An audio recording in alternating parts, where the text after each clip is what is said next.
مجھے حیرت اس پر ہوتی ہے، میں اہل حدیثوں کا احترام کرتا ہوں، میرے لسنر میں بہت سارے اہل حدیث ہیں، میرے دوستوں میں بھی ہیں، لیکن مجھے عجیب حیرانگی ہوتی ہے، آپ اپنے آپ کو سلفی کہتے ہیں مگر اسلاف کی مانتے ایک بھی نہیں ہیں آپ۔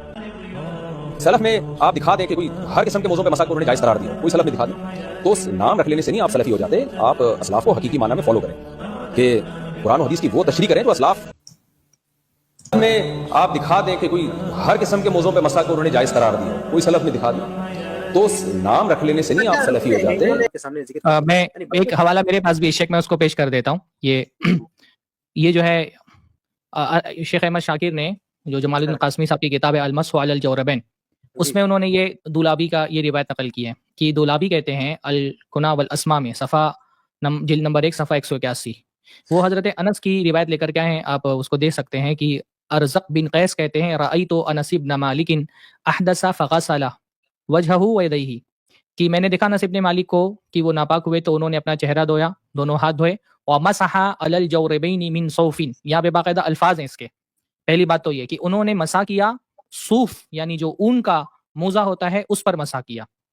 یہ تو اسے جوربین کی بہت ساری روایتیں موجود ہیں، لیکن یہ خاص روایت ہے جس میں باقاعدہ اون کا ذکر بھی آ گیا کہ انہوں نے اون والے موزے پر مسح کیا، یہ تو بات ہے ہی ہے، اور جوربین سے بہت ساری روایتیں ہیں۔ فقلت اتمسح علیہما، تو میں نے ان سے پوچھا کہ کیا آپ یہ اون کے موضوع پر مسح کر رہے ہیں؟ فقال انہما خفان ولکنہما من صوف، اصل استدلال اس بات سے ہے کہ صحابہ کرام یہ جو بعد میں لوگوں نے تفریق کی ہے خف کی اور جورب کی، کہ خف جو ہے وہ جو چمڑی کا موزہ ہے اس کو کہا جائے گا، اور جورب جو ہے وہ صوف اور اون اور کے موزے کو کہا جائے گا۔ حضرت انس فرما رہے ہیں کہ یہ جو اون کا موزہ ہوتا ہے یہ بھی خف ہے، یعنی اللہ کے نبی صلی اللہ علیہ وسلم نے حدیثوں میں جو اجازت دی ہے خفین پر مسح کی، تو خف میں جورب بھی شامل ہے، تو انہوں نے فرمایا انہما خفانی انہما خفانی، یہ جو اون کے موزے ہیں یہ بھی اصل میں خف ہیں، یعنی یہ بھی انہی موزوں میں شامل ہیں جن کے لیے نظر دی، ولکنہما من صوف، لیکن یہ سب کے سب کیا ہیں؟ اون سے بنے۔ شیخ احمد شاکر کہتے ہیں ہاں سا اسناد صحیح، یہ اسناد جو ہے نا صحیح ہے، تو یہ صحیح سند کے ساتھ حضرت انس ابن مالک سے مروی ہے، بلکہ صرف حضرت انس ابن مالک ہی سے نہیں، یہ بات تو حضرت امام ابو حنیفہ سے بھی ثابت ہے کہ انہوں نے جورب پر مسح کیا ہے۔ امام ترمذی نے، یعنی یہ عجیب بات ہے کہ احناف جو ہے اس پر اعتراض کرتے ہیں، امام ترمذی باقاعدہ حدیث لے کر کے آئے، سنن ترمذی کی وہ روایت موجود ہے، یہ دیکھیے میں اس کو شیئر کرتا ہوں اسکرین پر۔ یہ فرما رہے ہیں قال یعنی قال ابو عیسانی، امام ترمذی فرماتے ہیں سمعت ابا مقاتل السمرقندی، کہتے ہیں صالح بن محمد ترمذی سے میں نے سنا ہے، وہ کہتے ہیں کہ میں نے ابو مقاتل السمرقندی سے سنا ہے، دخلت علی ابی حنیفہ فی مرضہ الذی مات فی، یہ سنن ترمذی کے الفاظ ہیں کہ میں حضرت امام ابو حنیفہ کے پاس داخل ہوا اس مرض میں جن میں ان کی وفات ہوئی تھی، فدعا بماء فتوضأ، تو انہوں نے پانی منگایا اور وضو کیا، وعلیہ جوربان فمسح علیہما، اور ان کے پاس ان کے پیروں میں 2 موزے تھے، تو جورب جو ہے وہ اون کے موزوں کو کہا جاتا ہے، خف عام طور پہ لوگ کہتے ہیں کہ خف تو چمڑے کے موزوں کو کہا جاتا ہے، تو یہاں پہ باقاعدہ جورب کے الفاظ ہیں، کہتے ہیں کہ ان کے پیروں میں 2 اون کے موزے تھے، فمسح علیہما، اور ان پر انہوں نے مسح کیا، ثم قال، پھر کہا فعلت اليوم شيئا لم اكن افعله، میں نے آج ایک ایسا کام کیا جو اس سے پہلے میں کبھی نہیں کرتا تھا، مسحت علی الجوربین، میں نے ان کے موزوں پر مسح کیا، وہما غیر منعلین، جبکہ اس میں نے جوتے نہیں پہنے ہوئے تھے۔ اس لیے امام ابو حنیفہ کے بارے میں یہ بات کئی ایک علماء نے کہی ہے کہ یہ انہوں نے پہلے جو ہے نا یہ اس کے قائل نہیں تھے، اور آخری عمر میں امام ابو حنیفہ اس بات کے قائل ہو گئے کہ اون کے موضوع پر مسح کیا جا سکتا ہے، یہ اس کے قائل ہو گئے۔ اچھا، صرف امام حنیفہ ہی نہیں، اور بھی علماء ہیں جو اس کے قائل ہیں، جیسے ایک مثال میں آپ کو یہ دے دیتا ہوں، دیکھیے یہاں پر یہ الموسوعۃ الفقہیہ ہے، اس میں انہوں نے لکھا ہے کہ ورویا رجوع ابی حنیفہ الیہ فی مرضہ، کہ پہلے امام حنیفہ جواری پر مسح کے قائل نہیں تھے، لیکن اپنے مرض میں ان سے روایت کیا گیا کہ انہوں نے رجوع کر لیا۔ باقی یہ جو اب جب یہ حدیث ثابت ہو گئی کہ اون کے موضوع پر مسح کیا جا سکتا ہے، عمومی طور پہ خف کو بھی جو ہے نا وہ جورب میں شامل کیا گیا ہے، تو ہم کو الگ سے کوئی دلیل دینے کی ضرورت نہیں ہے، لیکن بہت سارے لوگ حجت کے طور پہ کہتے ہیں کہ یہ جو اون کے موزے تھے یہ موٹے تھے، پتلے موزے کا ذکر دکھاؤ سلف کے یہاں پر، تو آپ دیکھیں کہ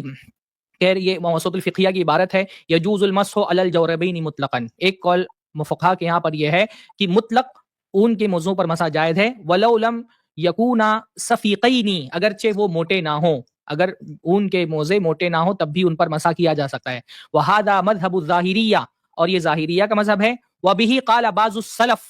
اور یہی بات سلف نے کہی، یہ کہتے ہیں سلف سے دکھاؤ، دیکھیے یہی بات سلف نے کہی ہے، اور اس کا حوالہ انہوں نے کیا دیا ہے یہ امام نووی کی عبارت ہے. کہہ رہے ہیں قال النووی حکا اصحابنا عن عمر وعلی رضی اللہ عنہما جواز المسح علی الجورب وان کان رقیقا. امام نووی کہتے ہیں کہ اکھا اصحابنا، ہمارے جو اصحاب ہیں انہوں نے اس بات کو حکایت کیا ہے حضرت عمر سے بھی حضرت علی سے بھی، جواز المسح علی الجورب، کہ اون کے موزے پر مسح کیا جا سکتا ہے، وان کان رقیقا، اگرچہ وہ پتلی کیوں نہ ہو. یہ صاف صاف امام نووی کی عبارت ہے، اور وہ یہ بتا رہے کہ حضرت علی سے حضرت عمر سے ثابت ہے پتلے اون کے موضوع پر مسح کرنا، اور یہ المجموع کی عبارت ہے، المجموع کی عبارت یہ موجود ہے. تو یہ تو صحابہ کرام سے بھی ثابت ہے، امام نووی خود فرما رہے ہیں کہ صحابہ کرام سے یہ بات ثابت ہے. تو لہٰذا ہم تو یہ کہتے ہیں صحابہ سے یہ عمومی حدیثیں بھی ہے جورب کی بہت ساری، جیسا کہ شیخ نے بتایا، کیونکہ ابھی اس موضوع پر اگر ہم گفتگو کرنے بیٹھیں تو یہ پورا ایک جو ہے نا ایک الگ سے ہم کو سیریز لینی پڑے گی. بلکہ ہم یہ کہتے ہیں کہ جورب سے متعلق، ان کے موضوع سے متعلق جو اتنی ساری جو ہے حدیثیں ثابت ہیں، ان کے مقابلے میں جو یہ ہمارے حنفی بھائی بار بار شرطیں لگاتے ہیں اور یہ کہتے ہیں کہ نہیں موضوع پر مسح کے لیے یہ شرطیں ہونا چاہیے. جیسے آپ دیکھیں کہ یہ بنوری ٹائم جو ان کا بہت مشہور ادارہ ہے الجامعۃ الاسلامیہ، اس کے فتووں میں سے فتویٰ موجود ہے. وہ کہتے ہیں کہ ایسے جرابیں ان میں 3 شرطیں پائی جانی چاہیے، یعنی اسی طرح ایسی جرابیں جن میں 3 شرطیں پائی جائیں ان پر مسح کرنا جائز ہے. اب یہ شرطیں کیا لگاتے ہیں؟ ایسے گاڑھے موزے ہونے چاہیے کہ ان میں پانی نہ چھنے. دیکھیے ایک طرف ہم کو صحابہ سے بہت سارے سلف سے یہ ملتا ہے کہ وہ ان کے موضوع پر مسح کرتے تھے، ان کے موضوع میں کیا پانی نہیں چھنتا ہے. ہم کہتے ہیں جیسے یہ مفتی طارق مسعود صاحب جو ہے وہ ہم سے مطالبہ کر رہے ہیں، ہم ان سے مطالبہ کہتے ہیں آپ سلف میں سے کوئی ایک آدمی دکھائیے جنہوں نے یہ 3 شرطیں لگائی ہوں. آپ کہتے ہیں موضوع پر مسح کرنے کے لیے 3 شرطیں، ان 3 شرطوں کی کیا دلیل ہے؟ کہتے ہیں ایسے گاڑھے یعنی موٹے موزے ہونے چاہیے کہ ان میں پانی نہ چھنے. دوسرا اتنے مضبوط ہوں کہ بغیر جوتوں کے بھی ان میں 3 میل پیدل چلنا ممکن ہو. یہ احناف کا عجیب سا مسئلہ ہے، یعنی کہہ رہے ہیں کہ 3 میل چلنا ممکن ہو تبھی آپ ایسے موضوع پر مسح کر سکتے ہیں. اب آپ بتائیے کیا موزہ پہننے کے بعد انسان اس کو 3 میل چل کر کے دیکھے گا کہ 3 میل ان پہ چلنا ممکن ہے کہ نہیں ممکن ہے؟ یہ بالکل غیر ضروری قسم کی شرط ہے جو ہم کو خود جو ہے وہ کہیں پر بھی صحابہ کرام میں اور کہیں پر بھی نہیں ملتی ہیں. اسی طرح سے تو ہم یہ پوچھتے ہیں کہ آپ کہہ رہے ہیں کہ سلف سے دکھائیے موضوع پر مسح، تو ہم نے تو سلف سے دکھا دیا موضوع پر مسح. اب ہم یہی سوال آپ سے کرتے ہیں کہ آپ دکھائیے کہ